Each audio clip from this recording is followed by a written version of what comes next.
Hey guys, I'm Tom the Tech Chap, and this is the new Samsung Galaxy Note 10 Plus. I'm actually in New York right now for Samsung's Unpacked event, but I have had a chance to have a bit of a play with it, although my full review and loads of camera tests are coming soon, so make sure you do hit that subscribe button. But for now, here's 10 things that you need to know about the Note 10 Plus. So the first thing we have to talk about is the design. This is a big phone, 6.8 inches to be exact on the Plus, so get ready to use two hands or do some finger gymnastics. Samsung have trimmed the bezels right back from the Note 9, and now we've got this new Infinity O hole punch camera in the middle at the top. There were some rumors that we'd actually get dual selfie cameras on the front, like the S10 Plus, but it seems like we're just getting the one. There's also a range of new, very shiny colors on the back. A few people I've spoken to said they thought it looked a bit cheap, but I do quite like how when the light catches it, you get a rainbow effect. What do you think? Do you like the look of it? And we've also got a new quad camera setup on the back, but I'll come back to that in a minute. The right side of the phone is completely smooth, with both the power button and the volume rocker on the left side. They are still quite high up though, and actually if you're using the phone right-handed, kind of hard to reach. Up top we have the SIM card tray, which also has room for a micro SD card, although only on the Note 10 Plus. And finally on the bottom we have a USB-C port, a new and improved S Pen, but as you can see there is one thing missing. Which brings me on to number 2, there's no headphone jack. If I'm honest, I'm not too bothered about it. I've already made the switch to USB-C and wireless earphones, but I do know a lot of people have stuck with Galaxy phones for that 3.5mm jack. But unfortunately it's gone on both the Note 10 and the Note 10 Plus.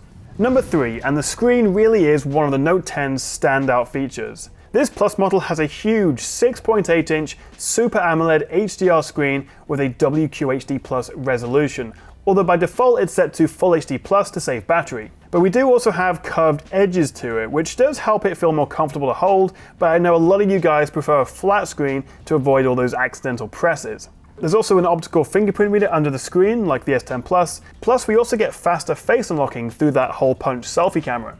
Alright, now let's talk performance. And the Note 10 Plus is the first phone to use Samsung's new 7nm chip, the Exynos 9825. Now it's not really a big jump over the 9820 in the S10 Plus, but it's had a bit of an overclock and it should help it perform closer to the Snapdragon 855.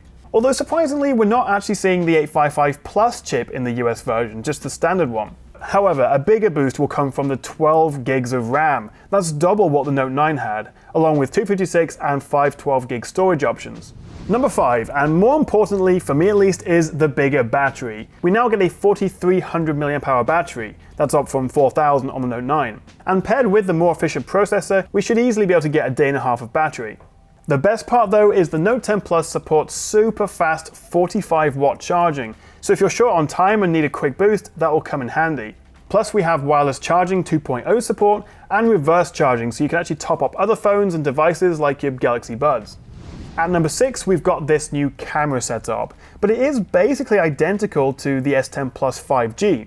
3 lenses, a wide, ultra-wide and telephoto, plus the new time of flight sensor that helps with depth sensing for portrait photos. I had kind of hoped for a sensor upgrade because if you've used an S10 Plus, you're not really going to see any differences here. I am actually working on a full camera comparison now, so make sure you do subscribe so you don't miss that. But for me, the best new camera feature is live focus video. So this is live focus video. It first came on the S10 Plus 5G, and you should be seeing a nice bokeh, blurry background. I'm afraid the location isn't great, but this is one of the new features of the Note 10, and I actually really like it. It's like portrait mode for photos, but for video. Sticking with video, and at number 8 we've got the new audio zoom feature. So there's actually 3 mics built into the phone, which pick up the audio in the direction you're filming, so you should be able to avoid loud background noise and get better sound in your videos. But I will test this properly in my full review.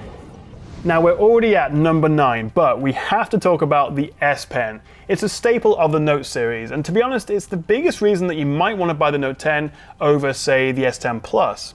So as well as the usual note-taking, doodling, screen capturing S Pen tricks, we can now use air gestures. There's swipe up and clockwise circle gestures that do, well, different things depending on the app. But more often than not, I just had apps tell me that it's not supported.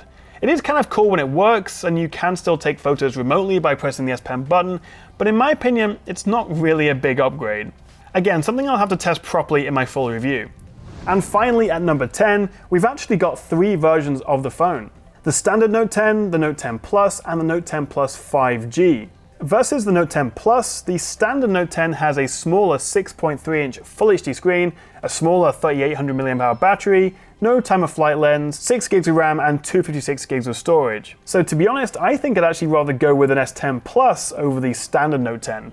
So I am working on my full review right now and a big camera comparison, so make sure you do stay tuned, hit that subscribe button below, and also follow me on Instagram at the Tech Chap if you want to see more behind the scenes shots. Thank you so much for watching, guys. I hope you found that useful, and I'll see you next time right here on the Tech Chap.